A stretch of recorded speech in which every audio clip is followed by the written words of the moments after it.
안녕하세요. 공인중개사 시험을 과목별로 정리하는 시간, 시니어를 위한 공인중개사 마스터입니다. 예전과는 달리 공인중개사 시험을 준비하는 분들이 상당히 많이 젊어졌다고 하는데요. 사실 중장년층에서는 좀 젊은 사람들이랑 공부를 하는 게 마음의 부담이 될 수도 있을 것 같습니다. 하지만요, 공인중개사가 막상 되고 나면 훨씬 더 이점이 많다고 하는데요. 특히 토지나 이 주택 등 좀 규모가 큰 거래를 하는 분들은 아무래도 신뢰를 바탕으로 하기 때문에 연륜을 갖춘 분들을 선호한다고 합니다. 그래서 공부할 때는 좀 힘들더라도 막상 자격증을 취득하고 나면 이 자신의 노하우나 경험으로 훨씬 더 승승장구하실 수 있으니까요. 우리 시니어분들 포기하지 말고 힘내시길 바라겠습니다. 자, 그럼 이상기 교수님의 강의 청해 듣도록 하겠습니다. 박수로 맞아주세요.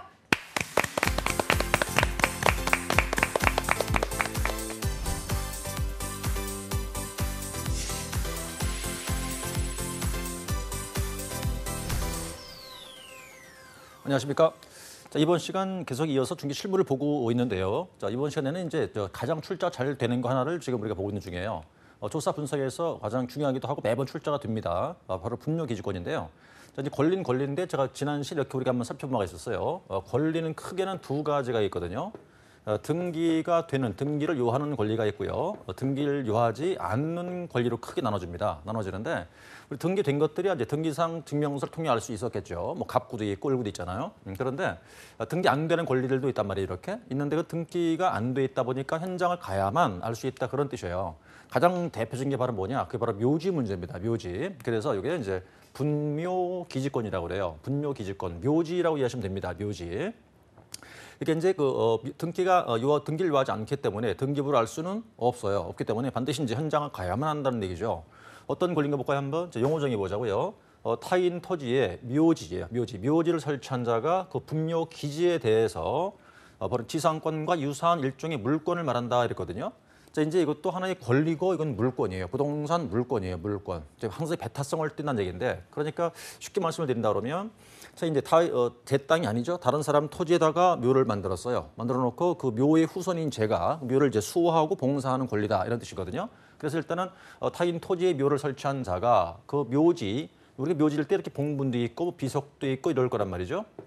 이럴 때 요만큼 부분을 갖다가 이제 수호하고 제사도 지내고 해야 되겠어요. 그럴 이제 그 보호할 권리를 말하는 건데, 그 지상권과 유사한 물권이라는 거예요. 그런데 우리가 이제 이 권리는 말이죠. 묘지이다 보니까 우리가 이걸 봉분 그러죠. 봉분이 없으면 이걸 인정을 안 해줘요. 왜냐하면 이건 말이에요. 등기를 하지 않기 때문에 우리가 권리란 거는 널리 알려야 되거든요. 다음에 널리 알린다는 걸 이제 어떤 표현을 쓰냐면 공시한다 그래요. 공시한다. 그러니까 가장 대표적인 게 바로 뭐냐? 그게 등기거든요. 등기가 바로 그게 공시한 방법인데 이거 등기를 요하지 않잖아요. 그게 등기를 안 한단 말이에요. 그러니까 이 권리가 있다는 걸 알려면 반드시 봉분이 있어야 돼요. 봉분. 그래서 봉분이 있어야 된다. 이럴 때 인정할 수 있지. 이제 만약에 봉분이 없다는 거잖아요. 봉분 등이 없다면 그 이제 평장의 발음 뭐냐? 이제 뭐 평평이 됐다, 아주 평평히 가라앉았다는 뜻이에요. 평장됐다든가 또는 이제 암장이죠, 암매장 그러잖아요. 암장되어 있어서 묘인지할 수가 없다. 그럴 때는 인정되지가 않는 거라고요, 이건요. 그러니까 이 권리는 바로 봉분이 있어야 인정할 수 있겠지. 평장되었다든가 암장되었을 때 인정할 수 없다는 것이고, 그다음 또 이제 묘는 묘인데 실제 시신은 없어요. 그냥 나중에 예를 들면 우리가 가묘라고 하잖아요. 가묘 이것도 묘지가 아니기 때문에 인정할 수 없는 거고요. 그다음에 이제 뭐 밑에 것들은 참고하시면 될 사항인데, 여기 보니까요. 자, 그래서 분묘 기지권이라는 거는요, 그 분묘 자체가 공시 기능을 하고 있다는 얘기죠. 봉분이. 그렇기 때문에 별도로 등기를 요하지 않아도 인정해 주겠다는 얘기인데요. 분묘 기지권이라는 거는. 이제 여기서 몇 가지를 보시게 되면, 첫 번째. 자, 분묘 기지권을 시효 취득하는 경우라고 써 있죠. 시효 취득이다. 이건 이제 20년을 말하는 건데요. 20년. 이건 이제 점유로 인한 시효 취득을 말하는 것이니까 20년인데, 자, 그럴 때 지료를 지급할 필요가 없다는 거고요. 좀 더 보완을 설명을 드린다 그러면 이제 분묘 기지권이 어떨 때 언제 생기냐는 거예요. 그러면 이제 여기는 세 가지 있는데 이 분묘 기지권은요. 일단 첫 번째 타인 토지인데 승낙을 얻었어요. 승낙을 받았어요. 이제 허락받았다. 승낙을 얻어서 설치했다. 인정이 돼줘야겠죠, 당연히. 인정해줘요. 근데 두 번째는요. 타인 토지에다가 승낙을 얻지를 않았어요. 승낙이 없이. 자, 승낙을 얻었고요. 승낙이 없는 상태에서 그냥 묘를 쓴 거죠. 근데 20년이 지나가도록 말이에요. 아무런 그 땅 주인이 나가세요, 파세요 아무런 말도 없는 거예요. 20년이 무사히 잘 지나간다고요. 20년 지나고 우리가 평원 공연하게 그래요. 평원 공연하게. 20년을 지났다. 그럼 인정이 되줘요. 이때 이제 이걸 우리가 뭐라고 하냐면 이거를 이제 시효 취득이다라고 그러죠. 20년을 지나면 되는 거거든요. 그다음 이제 세 번째는요. 처음 묘를 쓸 때는 내 땅이었어요. 내 산이었어요. 자, 본인 토지에다가 묘를 설치했었지요. 그런데 그 이후에 이 토지를 팔아요.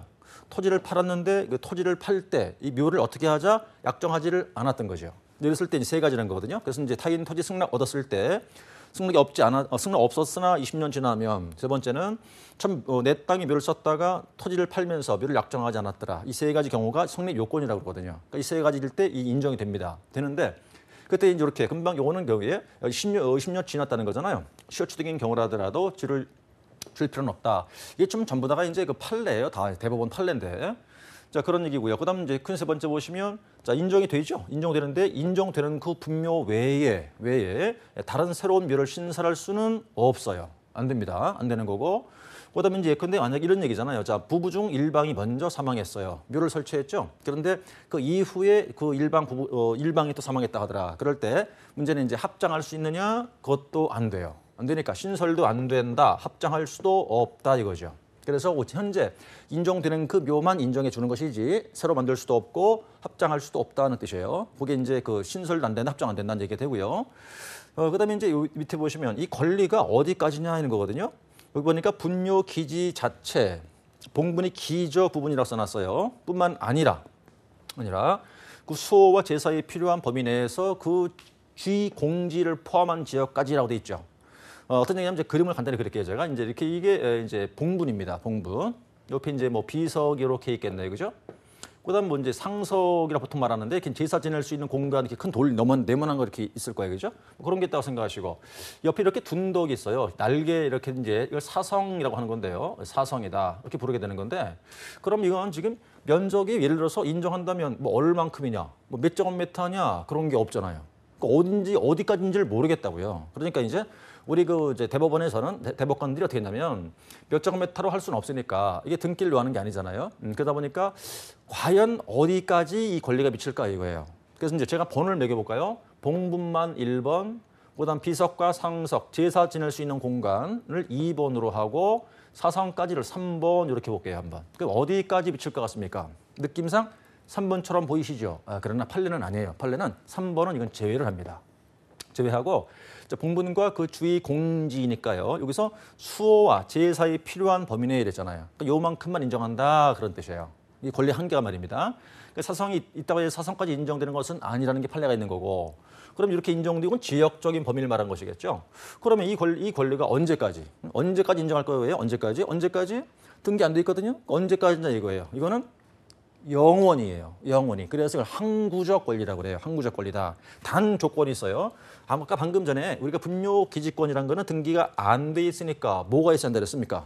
봉분, 그죠? 봉분이 있어야 되는 거니까 봉분만 존재하고 있다 이거예요. 근데 그 말은요. 후손들이 묘의 관리만 잘한다 그러면 계속 인정되는 거예요, 이건요. 계속해서. 언제까지고. 근데 봉분이 이제 돌보지 않으면 다 이렇게 가라앉겠죠. 가라앉아 버리면 봉분이 없을 거 아니겠어요? 그때 인정을 못 받아요. 안 되니까 이제 여기서 봉분이 존재하고 있다. 그럼 이 시간의 한계는 없습니다. 이건 이제 항구적. 그래서 그 후손들이 이제 결국 그 묘를 수호만 한다면, 계속 보호한다면 계속 인정할 수 있다는 거고. 사실 이 권리의 주체가 누구냐고 말할 때요. 이제 좀 조심하실 게 이 묘의 후손이라면 좀 말이 안 맞아요. 원래 이제 판례에 따라서는 이 권리 주체는요. 그 집안의 종손한테 있는 거예요. 종손이 제일 높은 그 이제 그 맏형이 얘기하는 거잖아요. 종손한테 있는 권리가 되는 거고, 종손이 사망했다. 그럼 차종손 이렇게 내려오게 됩니다. 어쨌든 이게 이제 그 기지권의 권리였고, 요 문제가 우리 시험에 나오면 이제 거의 한 문제 정도 출제를 한다고요. 그럼 이건 지금 설명드렸던 건 이제 묘지인데 등기 안 돼 있는 거에 관한 문제를 정리했었는데 말이죠. 자, 예를 들을까요? 그럼 이제 예를 들어서 오늘 묘를 써야겠어요. 오늘 묘를 써야겠는데 그럼 오늘 쓴 묘도 방금 전 설명드렸던 이런 게 인정될 수 있을까? 안 되죠, 이제는. 안 됩니다. 그럼 어떤 얘기냐? 이 권리는요. 이렇게 장사 등에 대한 법이란 이 법이 시행되기 그 이전 거예요. 옛날 것들. 이제 그게 인정되는 것이고 지금은요. 그렇게 하면 안 되죠. 지금은 법을 따라 써야 돼요. 그래서 방금 설명드렸던 분묘기지권은 현행법이 시행되기 전에 옛날에 있던 오래된 묘만 인정하고 온다는 얘기지 지금 묘를 쓸 땐 이제 법을 따라 써야 한다는 뜻이라고요. 자, 먼저 장사등 이 법 이름은요 좀 줄였었는데 장사등에 대한 법이에요. 장사법이라 보통 부르거든요. 장사법인데 이 법은요 일단 이제 공설 묘지와 사설 묘지에 적용되는 법이에요. 공설과 사설. 예를 들어서 우리가 국립현충원이라는 거 있죠. 국립현충원은 이 법 적용 대상이 아닙니다. 그건 다른 법이 있어요. 이건 공설과 사설일 때 적용된다. 여기 보니까 이제 그 묘지 종류가 말이죠. 어떻게 있냐면 자, 개인 묘지가 있고요. 그다음에 이제 가족, 종중, 법인 묘지 등이 있어요. 이렇게 큰 네 개쯤 보시면 돼요. 개인, 가족, 종중, 법인 묘지다. 한데 여기는 면적이 딱 제한돼 있거든요. 여기서 여러분께서 지금 개인 묘지를 말하니까 개인 거, 그럼 묘 하나를 말하는 건가? 이렇게 아실 수 있는데 그 얘기 아닙니다. 그게 아니라 부부 정도의 묘를 개인 묘지라고 그래요. 부부 정도의 묘, 2개 정도 되는 거죠. 그러니까 하나가 아니에요. 부부 정도 묘를 개인이라고 한다. 가 되는 건데 자 면적 보니까 개인은 말이에요. 한 기, 묘 하나. 든 아니면 합쳐 전체든 같아요. 면적이 30제곱미터 넘을 수는 없어요. 이하가 돼야 되거든요. 30. 근데 이제 중요한 거는 개인은 한 기도 30이고 전체도 30 같다는 거예요. 그런데 자 기타 이렇게 묶어서 기타 묘지들은 한 기는 다 동일하거든요. 가족이건 법인이든 간에 한 기는 10제곱미터. 그다음 합장한다 15제곱미터를 넘을 수는 없어요. 근데 전체가 틀리죠. 전체 보니까 가족이면 100제곱미터 이하. 그다음 종중이면 문중, 종중 그렇습니다. 1000제곱미터 이하. 법인은 10만 제곱미터인데 여기 보세요. 이상이에요. 이상. 지금 초과할 수 없다. 다 이하라고 해놓고 법인만 10만 제곱미터 이상 이렇게 되죠. 그거 하나 주의하실 필요가 있겠어요. 그죠? 자, 일단 이래서 이제 시험에 나오면 이 숫자를 주로 내기 때문에 숫자를 암기하시는 게 중요하고요. 숫자 숙지하셔야 됩니다. 이거. 그러면 자, 면적 확인 결과 개인만 지금 한 기 전체 똑같은 30이고 나머지는 한 기와 전체는 다르죠. 그다음에 묘를 얼마 동안 쓸 수 있을까 이거예요. 얼마 동안 묘를 설치할 수 있을까? 예, 최고 30년밖에 안 돼요. 30년. 그 이상 안 되거든요. 근데 연장이 됩니다. 한 번 돼요. 자, 한 번 연장이 되는데 같은 기간 동안이니까 한 번 30년, 1회 연장이 된다. 얼마요? 30년을 또 연장할 수 있다는 것이죠. 그럼 이제 전체를 따지면 총 60년이라는 뜻이에요. 60년. 그 이상 묘를 쓸 수는 없다는 거죠. 자, 그래서 이제 일단은 그러면 어떻게 문제에서 안 되는 단살이 될 것이고, 그럼 만약에 여기서 60년을 다 썼다. 더 이상 기간을 쓸 수 없어요. 그러면요. 자, 기간 끝났겠죠? 1년 내 시설물을 제거를 해야 합니다. 요게. 만약에 이제 이것을 묘를 60년 다 썼는데 60년이 넘도록 제거를 안 하고 있다. 1년 내 실천물을 제거 안 하면 요거는 1년 이하의 징역 또는 1,000만 원 이하 벌금형에 처해질 사유가 돼요. 공부하실 때 자 1년 내 철거하라 안 하면 1년 이하 징역 1,000만 원 이하의 벌금 111이네 그죠? 이렇게. 그다음에 이제 설치 방법인데요. 어떻게 할까 문제인데 자 개인 묘지 보세요. 개인 묘지는 설치한 후예요. 그러니까 사후. 며칠이냐? 30일 내 시군구 신고입니다. 사후 신고죠. 안 했다 그럼 300만 원 이하의 과태료가 되는 거고요. 신고 안 하면. 근데 그 외의 것들이겠죠. 자 가족, 종중, 법인 등이면 미리 허가를 받아야 돼요. 허가. 사전에 허가를 받아야 된다. 허가 받아야 되는데 이제 우리가 이 생각해 보세요. 면적이 커잖아요. 지금 100, 1000 이렇게 되겠죠. 크니까 이제 그럼 산에 묘를 써야 될 텐데 크기 때문에 그 나무들을 다 벌채하고 막 해야 된단 말이에요. 이렇게 벌채하고 할 때 별도로 이제 허가를 받잖아요. 그러면 별도로 벌채 허가 받을 필요가 없다는 거예요. 그런데 문제는 이것들이 허가를 받지 않았죠. 이렇게 허가받지 않고 함부로 묘지를 썼다면 그거는 무섭습니다. 2년 이하 징역 또는 2,000만 원 이하 벌금 사유가 되는 거예요. 그러니까 이제 신고는 300만 원 이하 과태료 정도지만 허가받지 않은 상에 대해서는 2년 이하 징역 또는 2,000만 원 이하 벌금 상당히 세죠. 그다음에 일단 묘를 쓸 때 이런 곳엔 묘를 쓸 수가 없어요. 어디냐면요. 일단 녹지지역. 그리고요. 자, 상수원 보호구역, 문화재 보호구역 등인데 여기서 이건 지금 설명드리는 묘는요. 화장한 게 아니고요. 그냥 시신을 그냥 묻는 거라고요. 그냥 관에 넣어서 이렇게 묻는 거 말하는 겁니다, 지금. 그러니까 이제 그 상수원 보호구역 우리가 물을 마셔야 되는데 당연히 묘는 안 되겠죠. 안 되겠지만 여기서 봉환 시설이라든가 자연장은 예외가 돼요.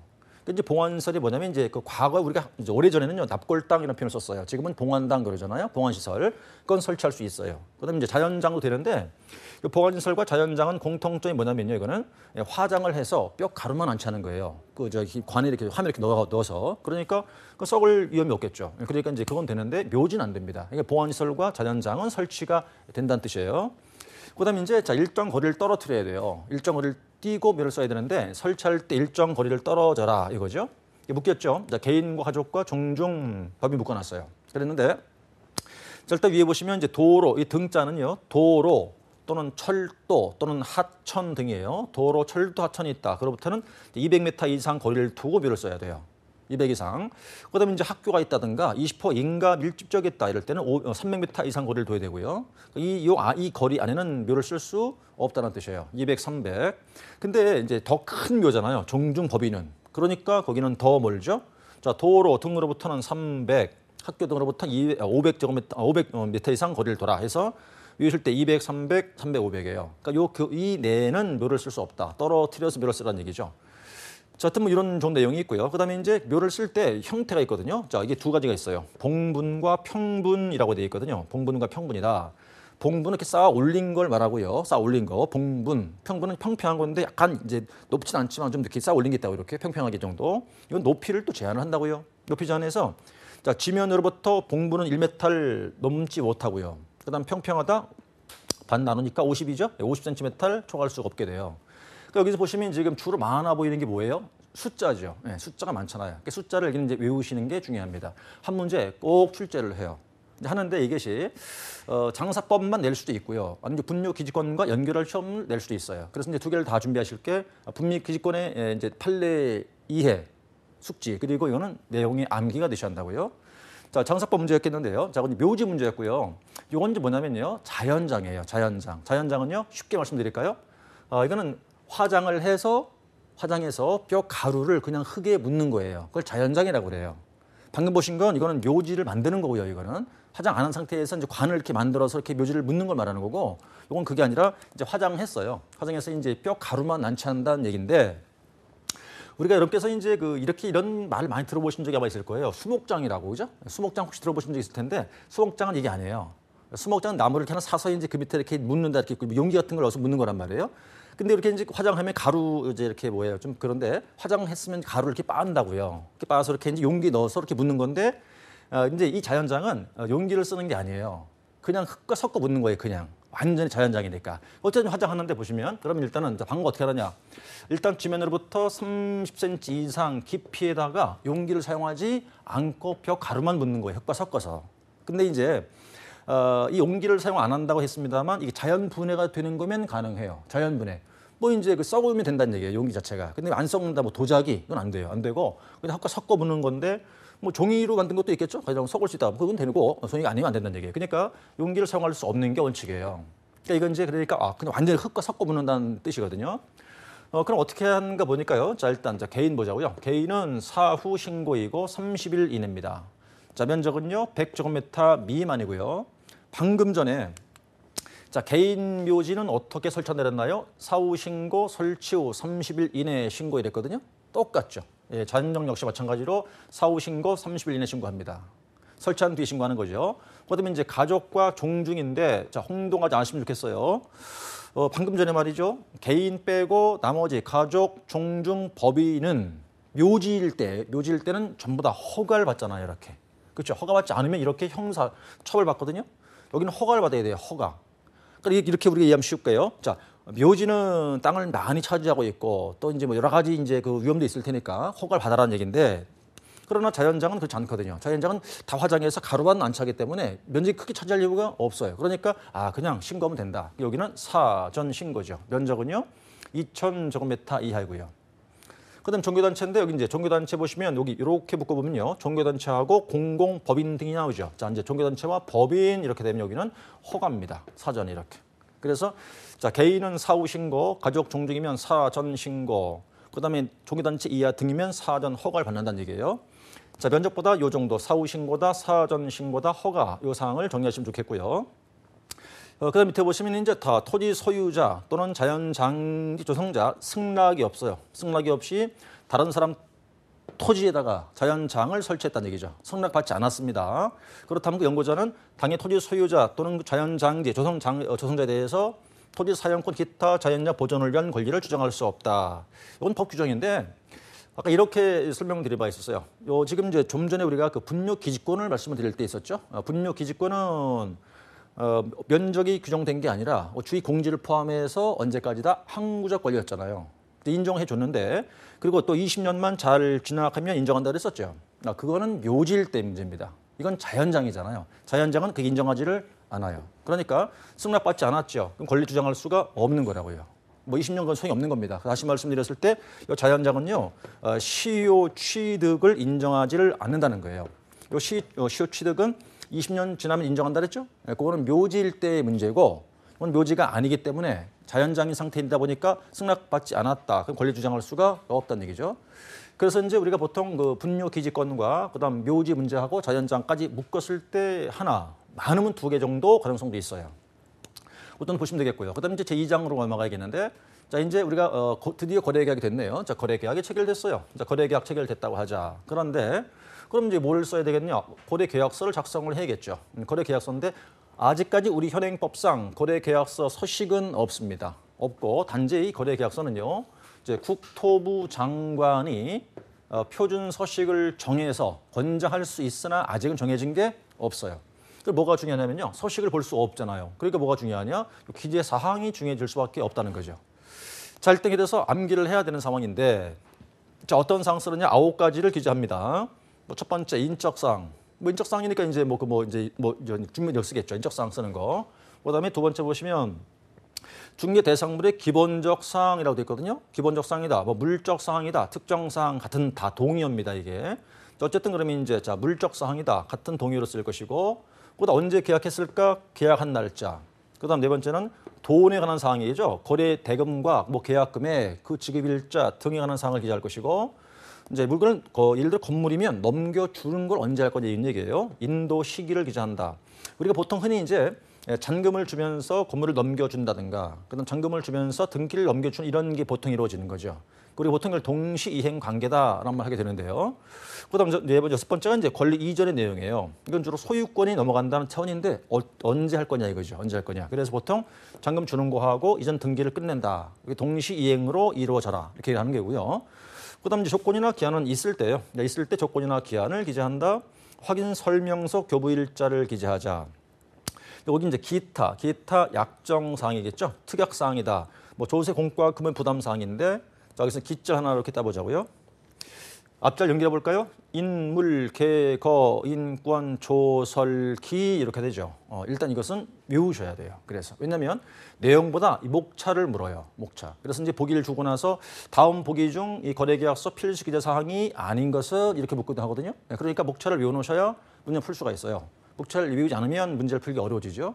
자, 일단 요 9개 목차를 암기하는 게 중요하고요. 자, 그다음에 이제 이 내용을 보는 건데 여기는 일단 이제 이해하시면 돼요. 이해하시면. 자, 내용 한번 볼까요? 첫 번째 인적사항 기재하자고 돼 있죠. 인적사항 기재한다. 그럼 뭐 주민등록증 등을 통해서 확인하면 될 것이고 이렇게요. 다만 그것이 이제 뭐 그 행위 이제 이렇게 이런 사람이 있을 거예요. 뭐 미성년자도 있고 그런 사람이 있는데 우리가 대리인과는 계약일 때가 있단 말이에요. 대리인. 그럼 대리인과는 계약일 때 대리권이 있냐 없냐를 확인할 필요가 있겠죠. 뭐 그런 식으로 이제 이렇게 어떤 뭐 법정 대리라고 할 때 어떤 걸 통해서 확인할 수 있는가라는 등등의 문제. 그다음 두 번째 물적 사항이라는 것은 이제 말 그대로 기본적 사항을 의미하는 거였거든요. 이게. 그러다 보니까 여러 가지입니다. 등기된 거는 뭐 등기부라든가 각종 대장상 이런 내용들을 확인 기재한다는 거고요. 여기 문제 여기 이 내용이 뭐냐면, 자 예를 들어 볼까요? 면적인데 면적이요. 면적이 이렇게 보면 자 등기부상 면적과 그다음 각종 대장상 면적입니다. 토지 대장 그럴까요? 면적. 그다음에 실주 면적이 다 달라요. 상이하다는 거죠. 상이하다. 이럴 때는 다 써주라는 뜻이에요. 다 다른 내용들을 다 써줘라는 얘기, 병계라는 얘기가 되고요. 그다음 이제 계약 언제 했을까? 계약한 날짜. 그다음 총 거래 금액이 얼마며 언제 계약금을 언제 얼마를 주는가 이 문제 나오죠. 그다음에 이제 넘겨준다 했으니까 이거는 건물로 이해하시면 쉽겠어요. 잔금을 받으면서 건물을 넘겨주겠다. 근데 다 같이 이루어지라는 거죠. 잔금 대 인도가. 그래서 이거를 동시행 관계라고 하는 거고요. 그다음 주로 소유권을 언제 넘겨줄까 이 문제예요. 권리 이전의 내용이란 거는. 그리고 통상 어떻게 하겠습니까? 잔금을 주면 그때 등기하라고 서류를 넘겨주거든요. 근데 그건 조금 뭔가 위험성이 있어요.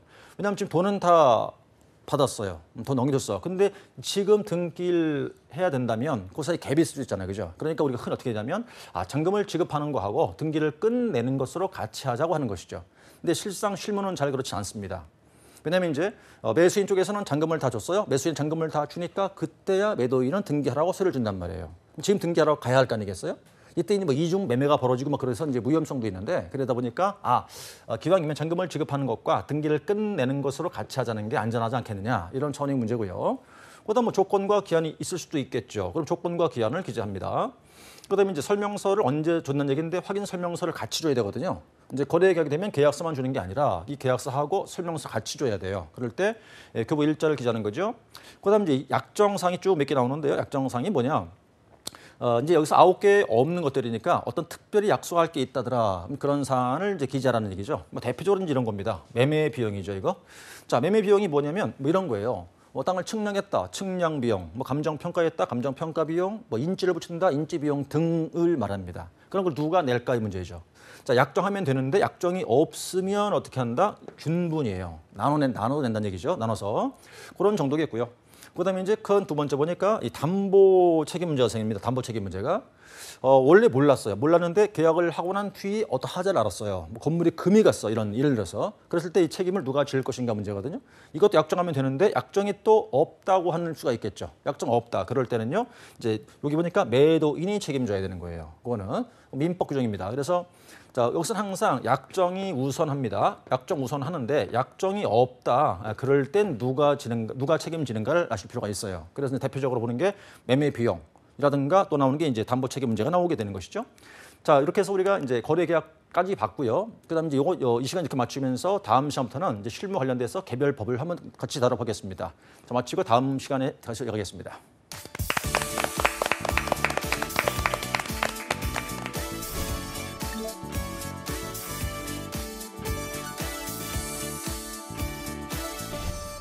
네, 이상기 교수님의 열띤 강의 잘 들었습니다. 오늘 분묘기지권 그리고 장사법, 자연장까지 알아봤는데요. 이 부분에선 역시 숫자를 외우는 게 중요하다고 하셨고요. 또 거래계약의 체결에서는 9개 항목 기억하실지 모르겠는데 이 부분 꼭 외우는 게 중요하다고 하셨습니다. 오늘 놓친 부분 있거나 다시 보고 싶으신 분들 유튜브나 한국직업방송 홈페이지에서 다시 보실 수 있습니다. 저희는 다음 시간에 더 알찬 소식으로 찾아올게요. 고맙습니다.